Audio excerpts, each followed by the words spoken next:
No nos imaginamos estar en una sala de cirugía con nuestro bebé de 2 meses, nunca. La semana pasada David estaba un poquito enfermo, con fiebre, y yo empecé a llorar, a detonar en llanto, y revisando por qué me estaba pasando eso, recordaba todos los miedos que tuve cuando a David lo operaron, y es una historia que hoy les queremos contar.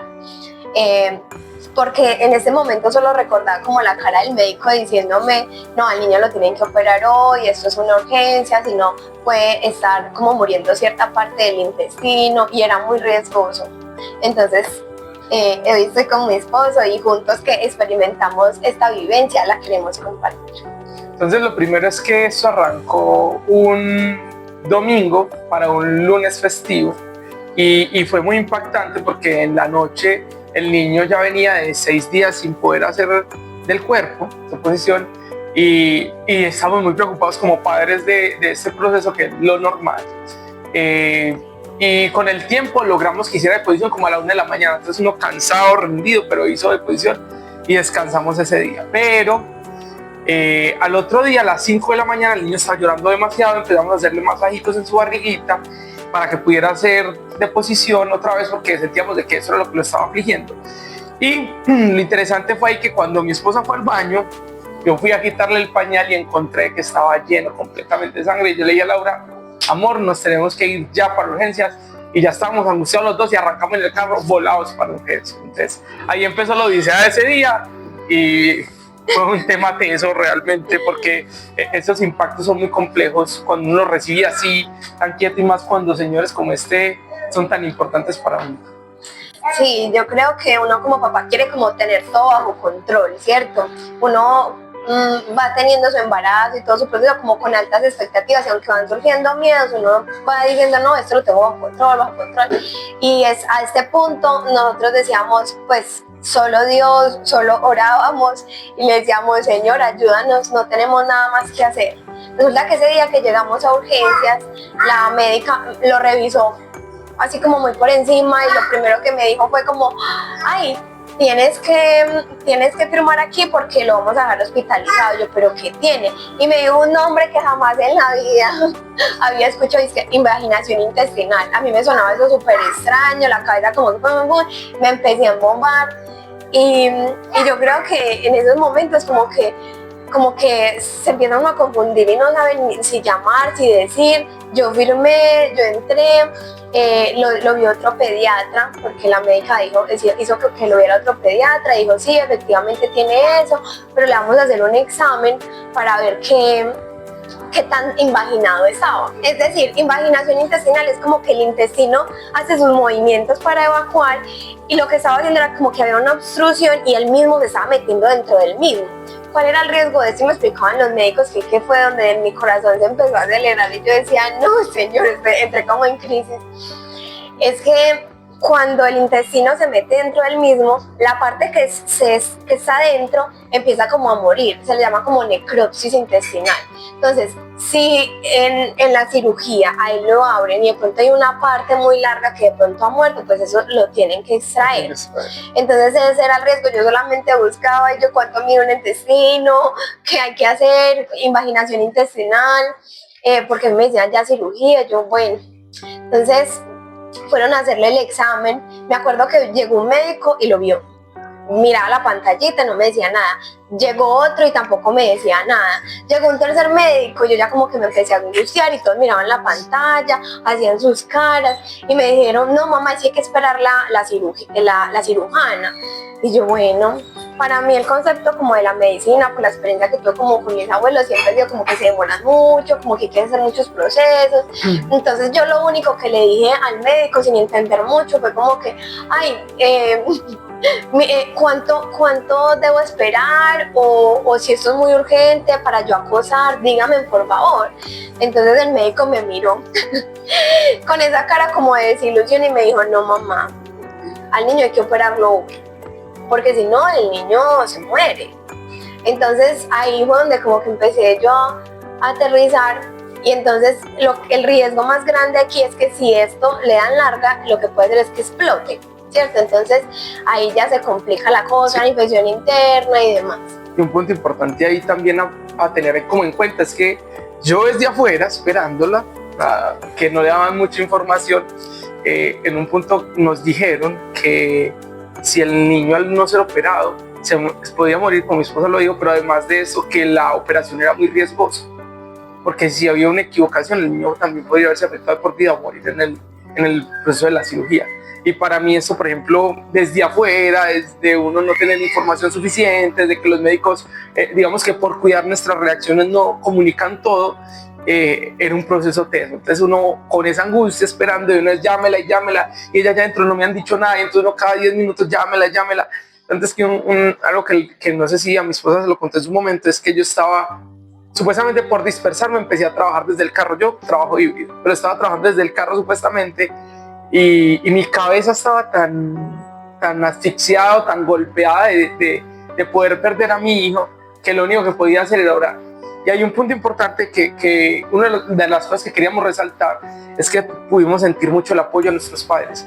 Llegó mi papá, llegó mi suegro, llegó mi suegra, llegó mi mamá, y estuvieron todos ahí apoyándonos en el proceso. Llegaron mis tías, mis primas, amigos de la iglesia, estuvieron apoyándonos en todo este tiempo. Y uno dirá, pues uno no puede hacer nada, ni plata te puedo prestar porque eso no te va a salvar, no hay como un apoyo, pero el sentir de que estaban ahí es un proceso que la verdad uno empieza a apreciar a las personas que tiene cerca. Sí, yo creo que fueron momentos de crisis. Aquí parafraseamos quizás lo que dijeron los médicos, porque decían pues nombres muy técnicos que para nosotros no, solamente que el riesgo, ya cuando nos dicen no, a la una lo operan. Yo creo que yo nunca había acosado a nadie con la mirada tanto, porque yo tiendo mucho a, la gente sabe qué hacer, entonces yo no interfiero mucho, ¿sí? Me da como pereza estar acosando, pereza estar diciendo las cosas pero yo creo que ese día mi personalidad cambió del todo. Juan me copiaba desde la una, ya lo llevaron. No, yo le decía, no lo han llevado. Y para mí eso era como tan tormentoso, pues en la ignorancia de uno médica, yo decía como que cada minuto cuenta, se les puede estar muriendo el intestino a mi niño allá, se lo van a recortar. Me puse a buscar en internet y eso fue lo peor, porque... O sea, preguntarle a las inteligencias artificiales. Quizás los médicos desde su neutralidad nos daban respuestas muy acordes, ¿cierto? Pues nosotros aquí la palabra digamos así, pero nos daban respuestas muy acordes, pero buscar en internet eso fue horrible, porque decían como, si lo primero es un edema, pues mi hijo ya no estaba en edema, mi hijo ya estaba en operación, pero si es una cirugía, puede ser una cirugía muy riesgosa, si tiene 2 meses puede ser aún más riesgosa, que se puede recortar como una parte del intestino, que eso puede de pronto afectar el crecimiento. Entonces yo como que no, tomé la decisión, no voy a leer más, Señor, tú tienes el control. Nosotros solamente oramos, la gente nos preguntaba por chat, y yo creo que yo en ese momento no le respondía a mucha gente, solo a mis papás. Y después llegó el tema de la cirugía, nos llevaron, le empiezan a poner a mi niño todo sabate, y empieza como ese taco aquí, y lo hacen entrar a uno a la sala de cirugía, y le dicen, bueno, vas a tranquilizar el niño, le dicen a uno los riesgos de la cirugía porque está pequeño. Creo que como que el mayor riesgo es como la anestesia, ¿cierto? Y entonces pasa todo este proceso, yo sentía como despidiéndome de mi niño. Ay, no, eso fue horrible. Yo decía, vas a estar tranquilo, porque en medio de la crisis están como las dos posiciones.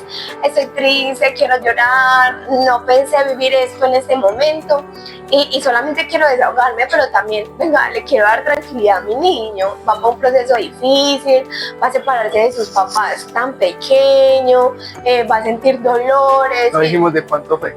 Sí, 2 meses, sí. 2 meses. Entonces yo le decía, como al niño, yo trataba de decirle al niño, vas a estar tranquilo, quizás vas a sentir dolores, pero Diosito está contigo. Yo siempre le decía como Dios va a estar contigo, y cuando salgas los papás van a estar esperándote.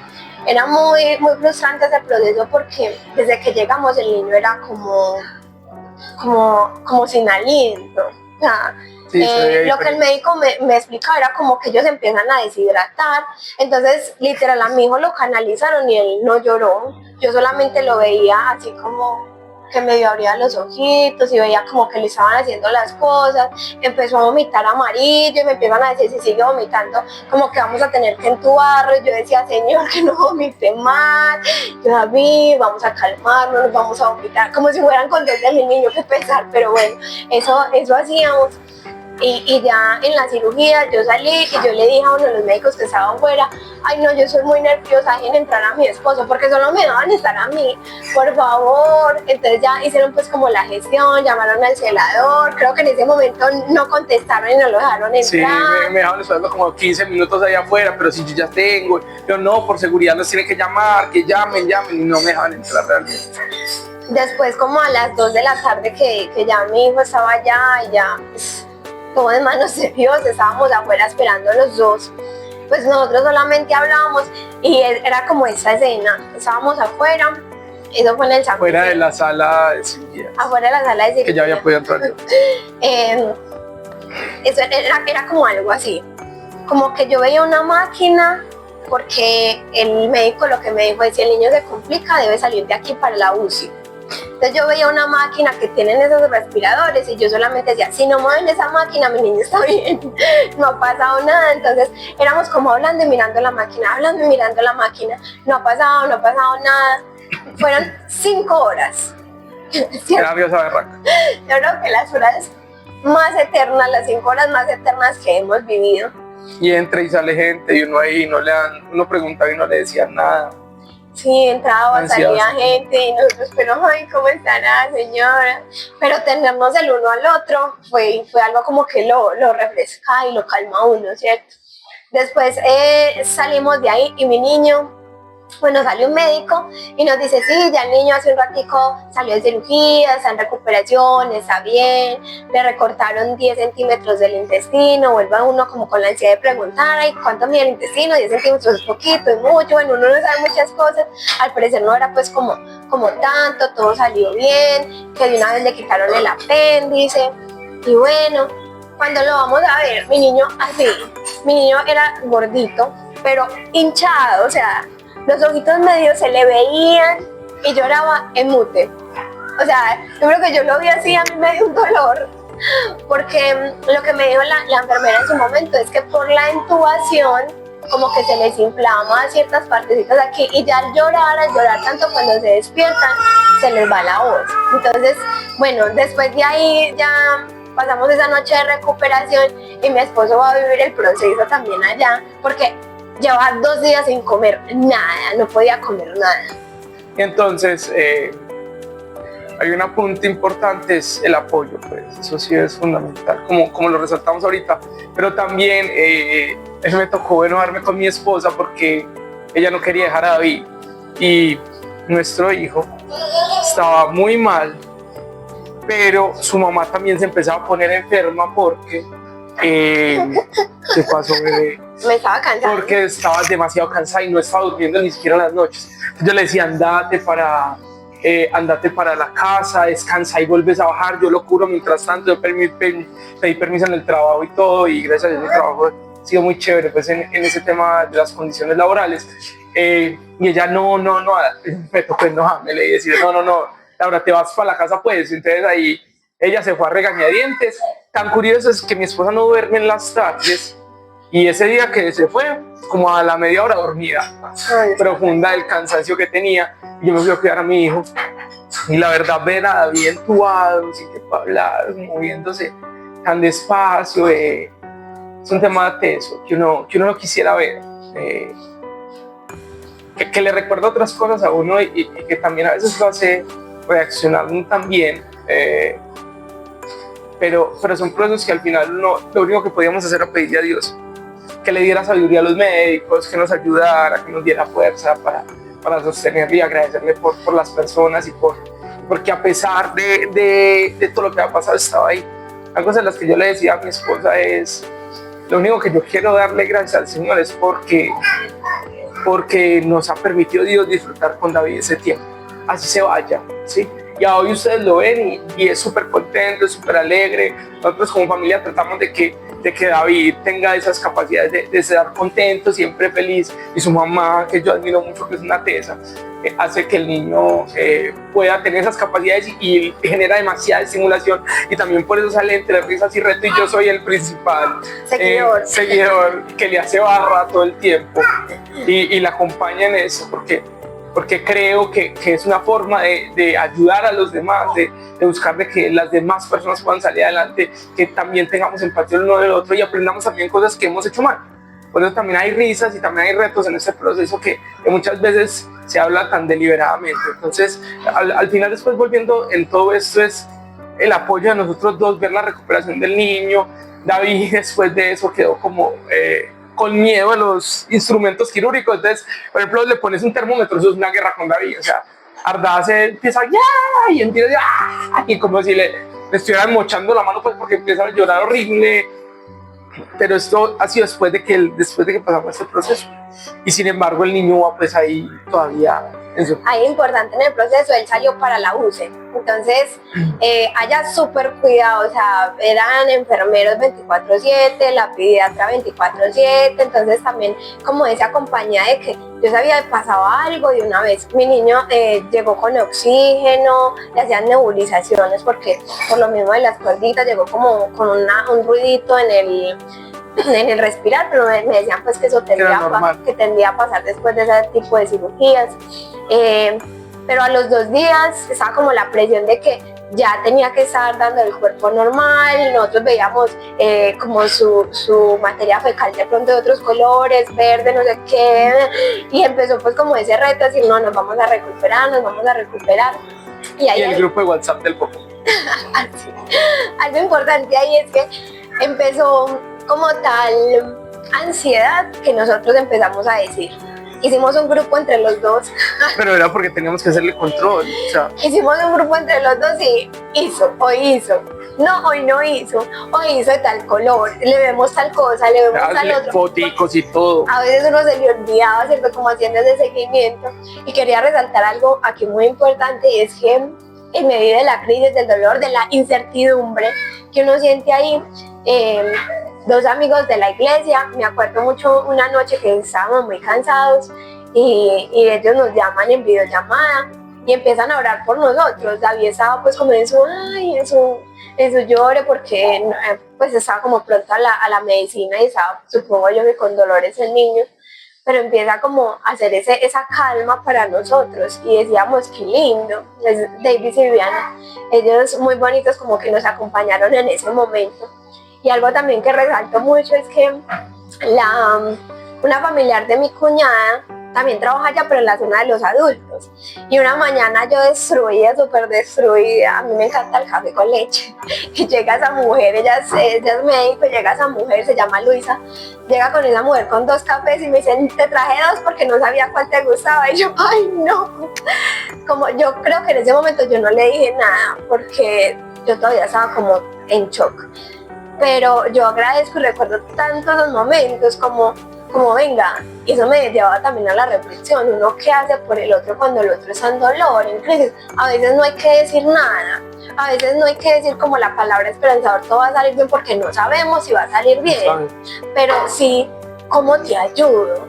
¿Cómo te sientes acompañada? Te abrazo. Ella en su forma de ayudarme llevó ese café y no saben eso lo delicioso que fue para mí.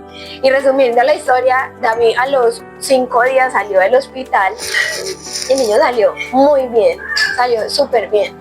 Y queríamos compartir esta historia primero porque es algo liberador. Yo siento que para mí es algo liberador y sanador, como papás, ¿cierto? Porque primera vez pues como que las ponemos al público y que fue algo que pasó muy rápido en una semana y como que sigamos, ¿cierto? Segundo, como testimonio y gratitud a Dios, porque sabemos que eso, o sea, situaciones así Dios es el que nos sostiene, el que nos da calma, el que como que baja todas nuestras ansiedades, porque los que son papás saben que cuando pasan cosas como esas uno sufre muchísimo, y más si está como ese miedo de pasar algo malo, puede pasar algo malo, ¿cierto? No se imaginan el montón de esa mente volada, el montón de cosas que pensaba, pero Dios fue bueno con nosotros en mandarnos gente que nos apoyaba.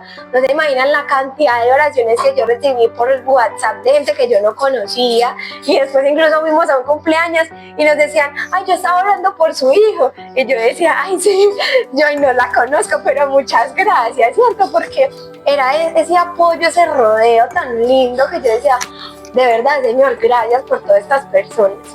Y también como un tema empático, conversábamos Juan y yo de, venga, nosotros cómo podemos rodear y ayudar a las otras personas, ¿cierto? Y es una invitación también en este video. Si estás pasando una situación difícil, pues no sabemos cuál puede ser su desenlace, ¿sí? Pero también si tenemos personas al lado que están sufriendo, que están teniendo situaciones difíciles, también cómo les podemos apoyar, ¿cierto? Como a veces no hay nada que decir, pero un abrazo, un apretón de manos puede hacer muchísimo, y una oración también. Entonces, esa es la historia de nuestro pequeño David. Creo que no ha terminado. Seguimos en el proceso porque hay consecuencias. Al parecer ahorita está bajito de talla y parece ser que puede hacer por eso. No sabemos. Tampoco tenemos pues como, si uno se preocupa y bueno, pero la verdad hemos como tratado de entregar todas esas ansiedades a Dios. Sí, primeramente, para poder descansar en eso. Y nada, eso era todo.